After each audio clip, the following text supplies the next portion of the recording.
guys? It's Kylie, and today I'm going to talk about MIT. More specifically, how I got into MIT. Now, my answer to this question is usually 1, I have no idea, 2, I got really lucky, and 3, I worked really hard. I'm going to go over some of the things that might have helped my application, such as my test scores, my essays, extracurriculars, classes, interview. So here we go. Let's talk about test scores. So for the SAT, I took it way back in the day when it was still out of 2400, and I got a 2280. So my breakdown was 720 reading, 760 writing, and 800 math. I also took the ACT, and I ended up getting a 35. I got a 36 on English, 36 on math, 36 on science, and then a 32 on reading. MIT also requires 2 technical subject tests, and I took both Math 2 and Physics, and I got 800s on both of those. Now, what about my GPA? So in high school, I was one of those kids, I got straight A's. So my unweighted GPA was a 4.0, and my weighted GPA was a 4.7 out of 4.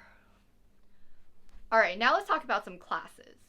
My freshman year, I took AP US Government. My sophomore year, I took AP US History, AP BC Calculus, and AP Statistics. I also ended up self-studying for the AP Chinese exam and doing pretty well on that too. My junior year, I was doing an international baccalaureate program. So I was taking IB English, IB History, and both of those I studied for the AP Lit exam and the AP Euro exam. Took both of those exams. I took multivariable calculus and differential equations because I had taken BC Calculus already, and I was just lucky enough that my school actually offered these to me. I also took AP Physics C for both mechanics and E&M my junior year. And then my senior year, I was taking IB higher level English, IB higher level history, IB higher level math, IB higher level physics 2, which I took purely out of just interest. It was about relativity, the history of physics, all these things that I just find really cool and fascinating. I felt like it was very important to be a well-rounded person, which is why I challenged myself through the IB program and taking all these higher level English and history and anthropology, French, all these humanities classes. Now on to extracurriculars. So I have one main extracurricular, and that's figure skating. To this day, I'm actually still very competitive in figure skating. I started skating when I was 10 years old. I competed freestyle, which are jumps and spins and stuff like that, until I was a junior in high school. At which point, I started breaking my ankle and straining my back and all of these different things that my body didn't like. So my junior year, I actually ended up going into synchronized skating.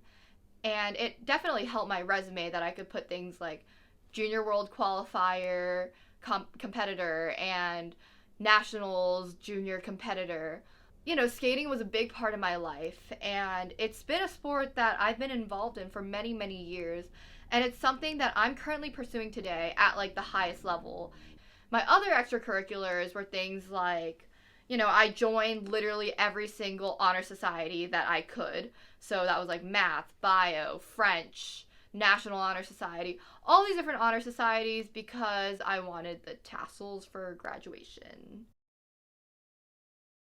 I also did math team. My junior year, I went to this thing called American Regions Math League, which is this big math competition across the US.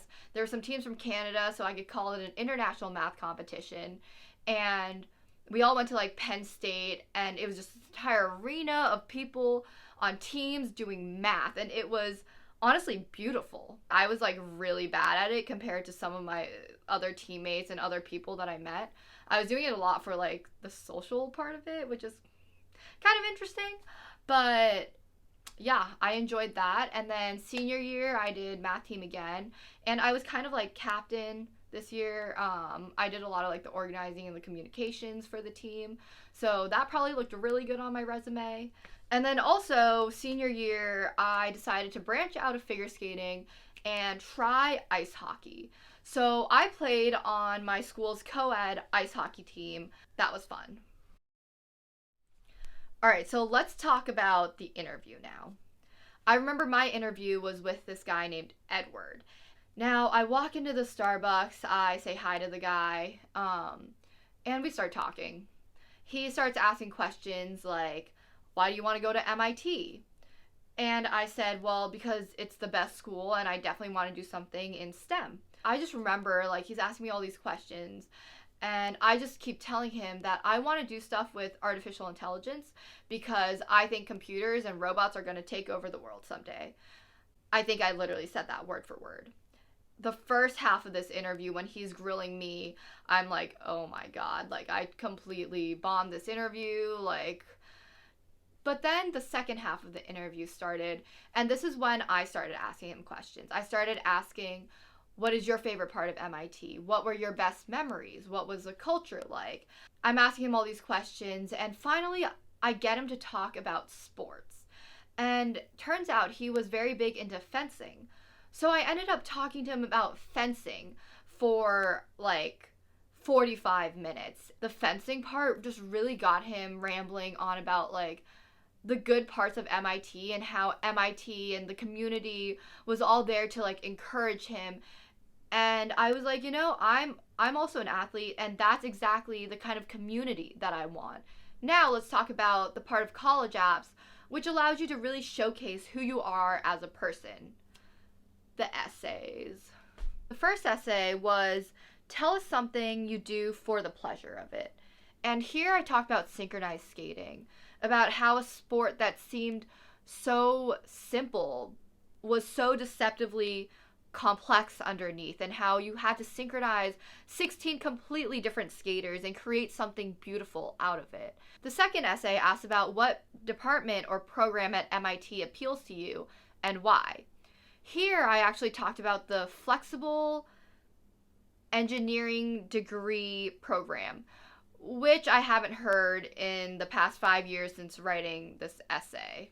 But anyways, I talked about this, and I talked about how much I wanted to be able to facilitate athletic pursuits and things like ice skates sturdier and offer more ankle support so that my injuries that I had gone through wouldn't happen to other people. Things like this jump harness that we use for figure skating to get you up in the air and practice your jumps. Something like that was straining my coach's back. So I wanted to build something that would allow athletes to train without taking a toll on their coaches. The next essay is asking about the world that you come from and how that world has shaped your dreams and aspirations.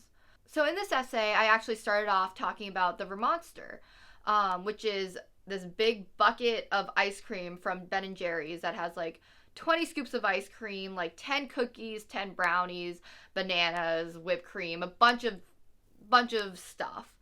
And my skating team once tried to go and eat that. And I basically talk about how every single thing in my life, all my aspirations have been met with support and encouragement. Everything from this Vermonster to math team to ice skating and so on. And the whole point of this essay was talking about how my dreams and my aspirations are purely mine. On top of all of that, it talks about how I always have a bigger goal, a bigger idea in mind, and I keep striving towards that. So yeah, that was my MIT application, and I ended up getting accepted. So it worked.